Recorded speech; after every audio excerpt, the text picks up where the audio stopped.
Rais wa Marekani Donald Trump amesema kuwa makubaliano ya usitishaji mapigano kati ya Marekani na Irani yako katika hali tete sana, akieleza kwa makubaliano hayo sasa yapo kwenye hali mbaya kutokana na mvutano mkubwa unaoendelea kati ya pande hizo mbili.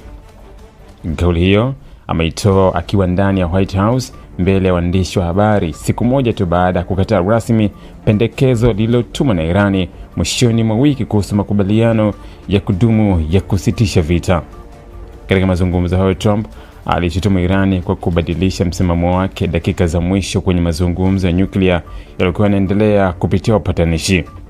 Kwa mujibu wa Trump, wajumbe wa Irani waliokuwa wakizungumza na maafisa wa Marekani walikuwa wameonyesha utayari wa kuruhusu Marekani kuchukua akiba ya uranium iliyokuwa imerutubishwa kwa kiwango cha juu sana, jambo ambalo Marekani inaliona kama hatua muhimu ya kuzuia Irani kutengeneza silaha za nyuklia. Hata hivyo, Trump amesema kuwa baada ya mazungumzo hayo ya awali, Irani ilibadilisha msimamo wake na kuondoa kipengele hicho kwenye waraka rasmi waliowasilisha mwishoni mwa wiki. Rais huyo alisema kuwa hatua hiyo ndiyo iliyochangia yeye kukataa pendekezo lote la Irani kwa sababu kwa mtazamo wake Teherani haikuonyesha dhamira ya kweli ya kufikia makubaliano ya kudumu. Trump aliwaambia waandishi wa habari kuwa siku mbili kabla ya Irani kuwasilisha waraka wake rasmi, wajumbe wa Irani walikuwa wamekubali kwamba Marekani ingeweza kushirikiana nao kuondoa uranium hiyo kutoka maeneo ya chini ardhi ambako imehifadhiwa. Kwa mujibu wa Trump, Irani ilidai kuwa mashambulizi yaliyofanywa na Marekani dhidi ya miundombinu ya nyuklia ya Irani mwaka jana yaliharibu baadhi ya maeneo hayo kiasi kwamba kuondoa uranium iliyobaki kunahitaji teknolojia na vifaa maalum vinavyomilikiwa na Marekani na China pekee. Kauli hiyo ya Trump imezua mjadala mkubwa wa kimataifa kwa sababu Irani haijawahi kutangaza hadharani kuwa iko tayari kukabidhi akiba yake ya uranium kwa Marekani. Kwa muda mrefu Irani imekuwa ikisisitiza mpango wake wa nyuklia ni wa matumizi ya kiraia na si kijeshi, huku ikiendelea kupinga mashinikizo kutoka Washington na mataifa ya Magharibi. Mbali na swala la uranium, Trump pia amesema kuwa wajumbe wa Irani walikuwa wametoa dhamana kwamba taifa hilo halitatengeneza silaha za nyuklia kwa muda mrefu sana.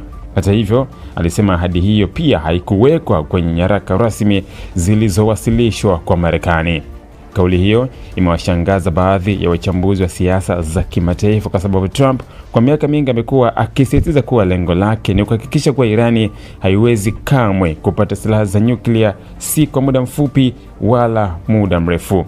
Licha ya mvutano huo mkubwa, Trump amesema bado anaamini kuwa makubaliano yanaweza kufikiwa na utawala wa sasa wa Iran. Amesema ndani ya serikali ya Iran kuna makundi mawili tofauti: kundi la viongozi wa wastani wanaotaka kufikia suluhu na kuondoa vikwazo vya kiuchumi, pamoja na kundi lingine alilolita la vichwa wanaotaka kuendelea na vita na mzozo dhidi ya Marekani na washirika wake. Katika sehemu nyingine ya mazungumzo yake na waandishi wa habari, Trump alirudia madai yake ambayo bado hajathibitishwa kwamba Marekani iliwahi kuwapatia silaha wapiganaji wa Kikurdi kwa ajili ya kuzitumia dhidi ya utawala wa Irani, lakini wapiganaji hao waliamua kuzihifadhi badala ya kuzitumia kama ilivyokusudiwa.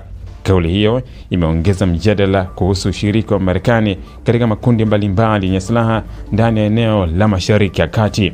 Kauli za Trump zinakuja wakati ambapo hali ya kisiasa na kiusalama kati ya Marekani na Irani imeendelea kuwa mbaya tangu kuanza kwa mzozo mkubwa uliosababisha mashambulizi ya kijeshi, vikwazo vipya vya kiuchumi, pamoja na juhudi za kimataifa za kuzuia vita kamili kuzuka katika eneo hilo.